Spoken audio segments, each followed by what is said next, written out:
कुरुक्षेत्र लोकसभा क्षेत्र से सांसद नायब सिंह सैनी और विधायक सुभाष सुधा द्वारा आज श्री कृष्णा आयुष विश्वविद्यालय के वार्षिक वॉल कैलेंडर को जनता को समर्पित किया गया। श्री कृष्णा आयुष विश्वविद्यालय के सभागार कक्ष में आयोजित कैलेंडर व डायरी विमोचन कार्यक्रम में सांसद नायब सैनी ने विश्वविद्यालय के अधिकारियों और गैर शैक्षणिक कर्मचारियों को नववर्ष की बधाई दी और कहा कि कोविड-19 महामारी की लड़ाई में आयुष विश्वविद्यालय द्वारा महत्वपूर्ण भूमिका निभाई गई थी। वॉर रूम बनाकर जहां कोरोना बीमारी के प्रति लोगों को जागरूक किया गया, इसके साथ ही ग्रामीण व शहरी क्षेत्रों में निःशुल्क दवाइयां वितरित की गई। उन्होंने कहा कि आयुर्वेद में बीमारियों को जड़ से खत्म करने की क्षमता है। आयुर्वेदिक चिकित्सा पद्धति निरंतर विकसित हो। प्रधानमंत्री नरेंद्र मोदी और प्रदेश के यशस्वी मुख्यमंत्री मनोहर लाल लगातार इस दिशा में कार्य कर रहे हैं। विधायक सुभाष सुधा ने कहा कि आयुष विश्वविद्यालय बनने का कार्य प्रगति पर है। इसके लिए राज्य सरकार द्वारा पहली ग्रांट भी जारी कर दी गई है। यहाँ पर बच्चों को आयुर्वेदिक शिक्षा के साथ साथ एक रिसर्च सेंटर भी स्थापित किया गया है, जिसके बेहतर नतीजे जल्द ही देखने को मिलेंगे। गौरतलब है कि वार्षिक कैलेंडर में जनवरी से लेकर दिसंबर तक का ब्यौरा प्रस्तुत किया गया है। इसके अतिरिक्त आयुष विश्वविद्यालय की गतिविधियों के चित्र इसमें सम्माहित है। वॉल कैलेंडर में प्रदेश सरकार तथा आयुष विश्वविद्यालय की सभी छुट्टियों का विवरण जारी किया गया है। इसके साथ साथ कैलेंडर में भारतीय संस्कृति के अनुसार पंचांग तिथियों का ब्यौरा भी दिया गया है। इस अवसर पर आयुष विश्वविद्यालय के कुलपति डॉक्टर बलदेव कुमार ने सभी गणमान्य अतिथियों को नववर्ष की शुभकामनाएं देते हुए सभी के अच्छे स्वास्थ्य और दीर्घायु प्राप्ति की कामना की। उन्होंने कहा कि आयुष विश्वविद्यालय निरंतर प्रगति के पथ पर अग्रसर है। पहले की भांति इस बार भी आयुष परिवार ने कोविड-19 से लड़ने के लिए कमर कसी हुई है। किसी भी विपदा में आयुष विश्वविद्यालय का समस्त स्टाफ सबसे आगे खड़ा होगा। कुल सचिव डॉक्टर नरेश भार्गव ने आए हुए अतिथियों का धन्यवाद प्रकट किया। इस अवसर पर शैक्षणिक मामलों के अधिष्ठाता doctor Shambhu Dayal, dean of college doctor Vidushi Tyagi, प्राचार्य doctor Devendra Khurana, doctor Ashish Mehta, doctor Rajendra Chaudhary, doctor Jitesh Kumar Panda, doctor Raviraj और कर्नल एस.एन. शर्मा मौजूद रहे। क्या कहेंगे आप? मैं आज श्री कृष्ण आयुष विश्वविद्यालय कुरुक्षेत्र और उसमें पधारे हमारे थानेसर के लोकप्रिय विधायक सुभाष सुधा जी और हमारे वाइस चांसलर बलदेव जी, रजिस्ट्रार हमारे भार्गव जी और सभी आयुष विश्वविद्यालय के प्रोफेसर्स, डीन्स, मैं बधाई देना चाहूँगा आदरणीय बलदेव जी और सभी प्रोफेसर्स को कि आज नव वर्ष 2022 गया है और नव वर्ष 2023 का आगमन हुआ है। इस आगमन पे यूनिवर्सिटी के द्वारा, श्री कृष्णा आयुष यूनिवर्सिटी के द्वारा एक कैलेंडर का विमोचन किया गया आज और एक डायरी का विमोचन किया गया और उसी कड़ी में आज यहाँ पर हमें आमंत्रित किया गया। मैं बधाई देना चाहूँगा जिस प्रकार से श्री कृष्णा आयुष विश्वविद्यालय, जैसा अभी विधायक जी ने भी बताया है कि कोरोना कालखंड में आयुर्वेद पद्धति से किस प्रकार से कोरोना को मात दी गई और यहाँ से एक सेंटर के रूप में रिसर्च करके कोरोना की दवाई को डिस्ट्रीब्यूट भी की गई, बनाई गई। और मैं बधाई देना चाहूँगा पूरी टीम को, आदरणीय वीसी साहब के नेतृत्व में जिस प्रकार से वो लगे रहे, इनको मैं बहुत बहुत बधाई और साधुवाद देता हूँ, क्योंकि आयुर्वेद पद्धति से जो हम अपनाते हैं, क्योंकि उससे बहुत सारी बीमारियों का भी इलाज होता है, शरीर के ऊपर भी साइड इफ़ेक्ट नहीं पड़ता। हमारे आदरणीय विधायक जी के द्वारा, प्रदेश के हमारे लोकप्रिय मुख्यमंत्री जी द्वारा कुरुक्षेत्र के अंदर जो श्री कृष्णा आयुष विश्वविद्यालय बनाने का जो निर्णय किया गया और उसके लिए लगभग 200 एकड़ ज़मीन, 100 एकड़ ज़मीन खत्तूपर में वो ली गई और उसके ऊपर काम भी चल रहा है। उसकी एक किस्त आ गई है।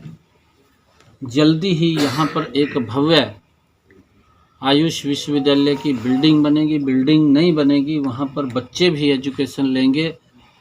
बच्चों के साथ साथ एक रिसर्च सेंटर भी बड़ा कुरुक्षेत्र के अंदर बनेगा कि आयुर्वेद पद्धति के द्वारा किस प्रकार से विभिन्न बीमारियों का इलाज संभव है, और उसको आदरणीय प्रधानमंत्री जी के नेतृत्व के अंदर जिस प्रकार से आयुर्वेद पद्धति को बढ़ावा देने के लिए लोकसभा के अंदर भी बिल पास किया गया, ताकि हमारी आयुर्वेद पद्धति से लोगों का उपचार हो सके, उनको इस आयुर्वेद पद्धति से इलाज मिल सके, उसके लिए आदरणीय प्रधानमंत्री जी और हमारी सरकार आदरणीय मुख्यमंत्री मनोहर लाल जी के नेतृत्व में लगी हुई है। उसी का परिणाम है कि यहाँ पर 100 एकड़ के अंदर श्री कृष्णा आयुष विश्वविद्यालय बन रहा है, और उसकी पूरी की पूरी ज़मीन हमारे विधायक जी ने यहाँ पर अवेलेबल कराई। मैं आज इस विमोचन के अवसर के ऊपर मैं आदरणीय वीसी साहब को, बलदेव जी को, भार्गव जी जो रजिस्ट्रार साहब हैं, और पूरे हमारे आयुष विश्वविद्यालय के आज यहाँ प्रोफेसरगण बैठे हैं, उन सबको मैं बहुत बहुत शुभकामनाएं प्रेषित करता हूँ कि 2023 के आगमन पर जो कैलेंडर और डायरी का विमोचन किया उसके लिए बहुत बहुत बधाई। मेरा आग्रह है माननीय कुलपति आदरणीय हमारे नंबर पार्लियामेंट श्री नरसिंह सैनी जी, हमारे श्री कृष्णा आयुष यूनिवर्सिटी के हमारे वाइस चांसलर आदरणीय श्री बलदेव जी, आदि सभी मैं कहूँगा हमारे डॉक्टर सभी आयुष यूनिवर्सिटी के कार्यकर्ता, मैं सर्वप्रथम 9 वर्ष के ऊपर जो आज 2023 का जो यहाँ पर कैलेंडर का जो इनोवेशन की गई, इसके साथ डायरी के भी मैं बहुत बहुत यूनिवर्सिटी को मुबारकबाद देता हूँ। और श्री कृष्णा के द्वारा किस प्रकार से पीछे कोविड का समय में जो मदद पूरे देश के अंदर की गई यहाँ से, तो ये बहुत बड़ी एक देन है। आज मैं कहूँगा किस प्रकार से हम लोग मेडिसिन खाते हैं, उसके साथ साथ अगर हम आयुर्वेद का वही का प्रयोग करते हैं तो बहुत बड़ी हमें एक लाभ पैदा होता है, जिसका साइड इफेक्ट नहीं होता। एक बहुत बड़ी कृष्णा आयुष यूनिवर्सिटी यहाँ पर बन रही है, लगभग 100 एकड़ में फतेहपुर के अंदर, और वो अपने आप में एक दिखने वाली यूनिवर्सिटी होगी। उसके लिए भी अभी सरकार ने लगभग 50 करोड़ रुपये का तो सेशन कर दिया, 500 करोड़ रुपया उस यूनिवर्सिटी का लगने जा रहा है। तो मैं अपने प्रदेश के मुख्यमंत्री श्री मनोहर लाल जी का धन्यवाद करता हूँ, जिन्होंने इसके यहाँ पर स्थित यूनिवर्सिटी यहाँ बनाने का जो निर्णय लिया, और देश के अपने प्रधानमंत्री नरेंद्र मोदी जी का, जिनका बहुत बड़ा एक योगदान है कि किस प्रकार से आयुर्वेद को आगे बढ़ाया जाए। इसके लिए मैं आज यहाँ पर आदरणीय बलदेव जी जो कृष्णा आयुष के हमारे वाइस चांसलर हैं, उन्होंने इसमें बुलाकर यहाँ जो महासभा दिया, हमारे हाथ से जो डायरी का जो 9 वर्ष की डायरी का और इंटर का कॉपी का, मैं दोनों का बहुत बहुत धन्यवाद। श्री कृष्ण आयुष यूनिवर्सिटी द्वारा आयोजित ये जो आज का कार्यक्रम है, डायरी और जो कैलेंडर है उसके विमोचन के लिए पधारे इस कुरुक्षेत्र विधानसभा और जो लोकसभा, तो लोकसभा के माननीय सांसद माननीय श्रीमान नायब सिंह जी सैनी साहब, विधायक श्रीमान सुभाष जी सुधा साहब अतिथि के रूप में इस कार्यक्रम में पधारे, हमें आशीर्वाद दिया। इसके लिए इन दोनों का मैं तहे दिल से शुक्रिया अदा करता हूँ। बहुत बहुत धन्यवाद। पत्रकार बंधु भी यहाँ पे पधारे इस कार्यक्रम में, उन सब का भी बहुत बहुत धन्यवाद। 9 वर्ष के इस वेला पर सभी को शुभकामनाएं, सब स्वस्थ रहें, सुखी रहें। ऐसे ही हमारे जो इस कार्यक्रम में इस विश्वविद्यालय की जो टीम है पूरी, उन सब को भी धन्यवाद देता हूं कि उन्होंने इस कार्यक्रम का आयोजन किया। और कोविड की जब बात आई तो पिछली बार की तरह इस बार भी हम पूरी कमर कसे हुए हैं, और इस बार भी कोरोना का जो नया जो बता रहे हैं कि नया उसका कुछ रूप है इस बार, तो उसकी भी पूरी तैयारी के साथ हम उसका मुकाबला करेंगे। आप सबका सहयोग रहेगा। सबको एक बार फिर से शुभकामनाएं, सबका धन्यवाद।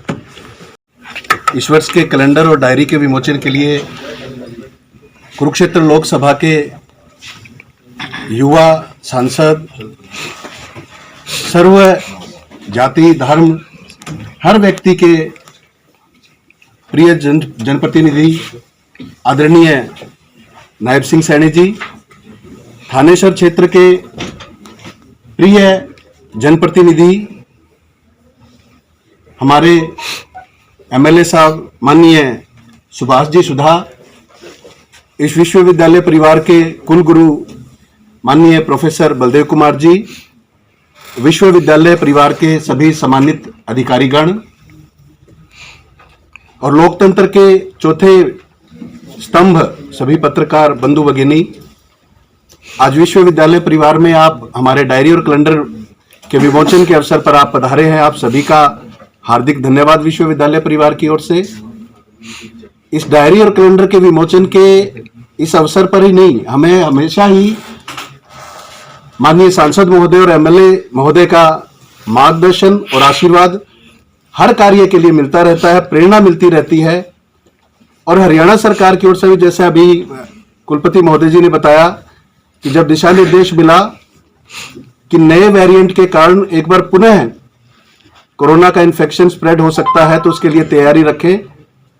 तो जो हमारा जो हॉस्पिटल है और जो कॉलेज है और जो हमारे चिकित्सक बंधु है, उन्होंने तुरंत ही एक बड़ी संख्या में दवाइयां खरीदी हैं और तैयारी की कि अगर कोरोना काल अगर दोबारा आता है तो हम यहां से आयुर्वेदिक पद्धति से उनका उपचार कर सकें।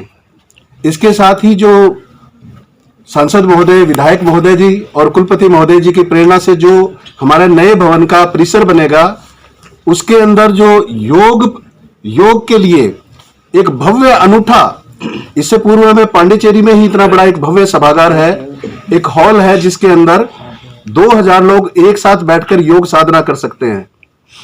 तो आप तीनों की प्रेरणा से जो हमारे को एक नया रास्ता दिखा कि वहां पर एक रिसर्च लैब भी स्टैब्लिश की जाए कि मेडिटेशन से पूर्व मनुष्य के जो वाइटल फंक्शनिंग है वो कैसे है और उसके उपरांत कैसे है, मेडिटेशन के उपरांत उसकी क्या स्थिति है। तो इस प्रकार की एक अनूठी रिसर्च लेबोरेटरी भी वहां पर होगी और योग साधना का एक भव्य केंद्र भी होगा। ईश्वर जल्दी ही वो सपना हरियाणा सरकार का साक्षात होगा और हम सभी उस अवसर को भी ऐसे ही धूमधाम से मनाएंगे। इन्हीं मनोकामना के साथ आप सभी का आभार, आप पधारे, सांसद महोदय का आभार, एमएलए साहब का आभार कि अब आप हमारे इस परिसर में पधारे। बहुत बहुत धन्यवाद।